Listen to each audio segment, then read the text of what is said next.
Have you ever been in a conversation where all of a sudden your mind just goes blank? You're sitting there racking your brain for something, anything to say, but all that comes out is a nervous chuckle or an awkward, "Yeah, that's crazy." Then the silence sets in and it stretches, and suddenly both of you are just staring at your phones, desperately avoiding eye contact. The worst part? You keep replaying that moment in your head, thinking, "Why am I like this?" The good news, you're not broken, and you're definitely not alone. The ability to keep a conversation flowing isn't something you're born with, it's something you can develop. And once you do, social interactions start feeling fun instead of stressful. Today, I'll share 5 techniques that can help you never run out of things to say, keep conversations interesting, and most importantly, make them feel natural. The first tip? Embrace the pauses. Seriously, most people panic when there's a second of silence, but here's a secret. Silence isn't awkward unless you make it awkward. In fact, some of the most confident people are completely comfortable with a little pause in the conversation. It shows that you're relaxed and not rushing to fill every gap with words. Try it. The next time you feel that pressure to say something immediately, just breathe,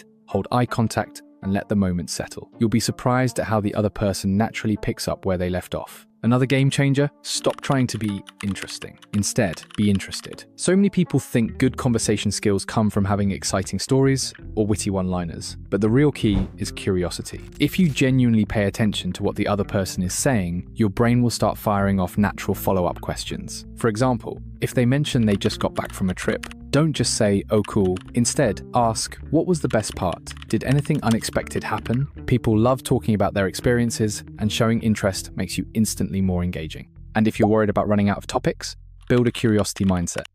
Start seeing every interaction as an opportunity to uncover something fascinating about the person in front of you. Everyone has a story. Maybe they grew up in a completely different environment than you. Maybe they have an unusual hobby, or maybe they have a strong opinion about the best pizza topping. When you shift your focus from "what do I say next" to "what can I learn from this person," conversations become effortless. Another powerful technique? Make observations, not just statements. A lot of people default to safe, generic responses like "that's nice" or "cool," which don't really invite the other person to continue talking. Instead, try making a small observation about something they said. For example, if someone mentions they just moved to a new city, instead of saying, "Oh, that's cool," you could say, "That must have been a big change. What's been the most surprising part so far?" Observations invite deeper conversations and show that you're actually engaged in what they're saying. Speaking of engagement, let's talk about mirroring energy. Have you ever noticed that some conversations just flow effortlessly, while others feel like a struggle? A big part of that comes down to matching the other person's energy. If someone is talking excitedly about something, leaning in and responding with the same enthusiasm makes the conversation feel natural. On the other hand, if someone is speaking in a calm and laid-back way, coming in with high energy responses might feel jarring. Pay attention to their tone, pace, and body language, and adjust accordingly. But here's something important. Not every conversation needs to be deep. Some of the best interactions are built on simple, light-hearted exchanges. If you feel like a conversation is getting stale, try throwing in a playful or unexpected question. Things like, "What's the weirdest thing you've ever eaten?"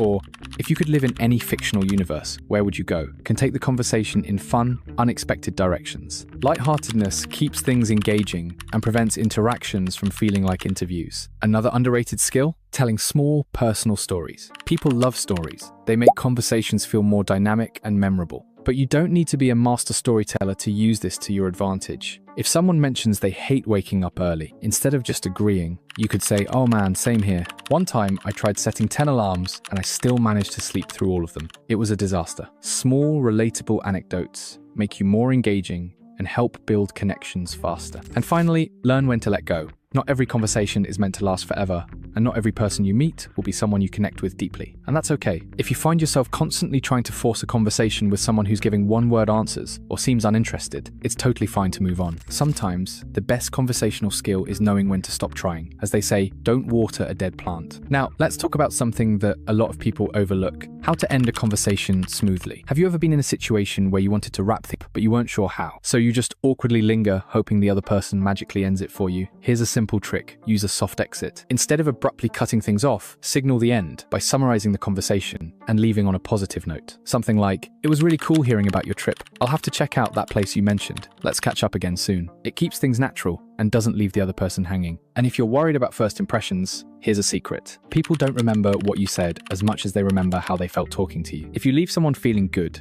whether through laughter, validation, or just genuine interest in their life, they'll associate that feeling with you. That's why some of the most charismatic people aren't necessarily the best talkers, but the best listeners. They make people feel heard, understood, and appreciated. Another trick, use callbacks to deepen connections. If someone mentions early in the conversation that they love hiking, and later they say they had a rough week, you can circle back with something like, "Man, sounds like you could use a good hike this weekend." It shows that you are listening and makes the conversation feel more natural and connected. Small details go a long way in making interactions memorable. But what if you don't naturally remember details like that? Practice active listening. A lot of times, people are so focused on what they're going to say next that they don't actually absorb what the other person is saying. Instead of mentally preparing your response while someone is talking, try fully engaging in the moment. Nod, react, and actually process their words before thinking about your reply. It takes practice, but once you get the hang of it, conversations will start to feel effortless. And here's something that will instantly make you a better conversationalist. Don't be afraid of a little vulnerability. You don't have to share your deepest secrets, but being open about small struggles, embarrassing moments, or honest thoughts makes you more relatable. If you admit, "I'm the worst at remembering names. I swear I've introduced myself to the same person 5 times," it makes the other person feel safe to share their own little quirks too. Vulnerability creates connection. Another way to keep conversations interesting, use humor as a bridge. You don't have to be a stand-up comedian, but even small, light-hearted jokes can break tension and make interactions more enjoyable. Self-deprecating humor works particularly well.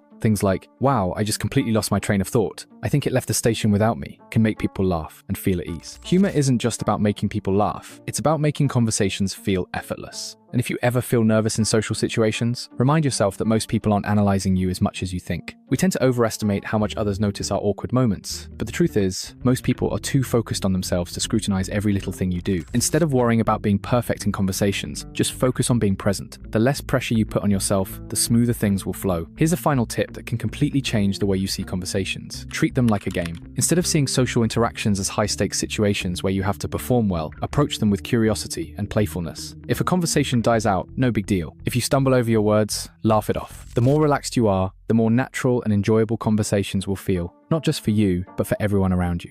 At the end of the day, great conversations aren't about having the perfect thing to say. They're about being engaged, making the other person feel comfortable, and allowing the interaction to flow naturally. Some of the most charismatic people aren't the ones who talk the most, but the ones who know how to listen, observe, and respond in a way that makes others feel valued. So next time you find yourself in a conversation and start to feel that awkward silence creeping in, don't panic. Take a breath. Be present. Ask a simple question, make an observation, or just let the moment sit. Because once you stop putting so much pressure on yourself, you'll realize that great conversations aren't about avoiding silence. They're about creating connection.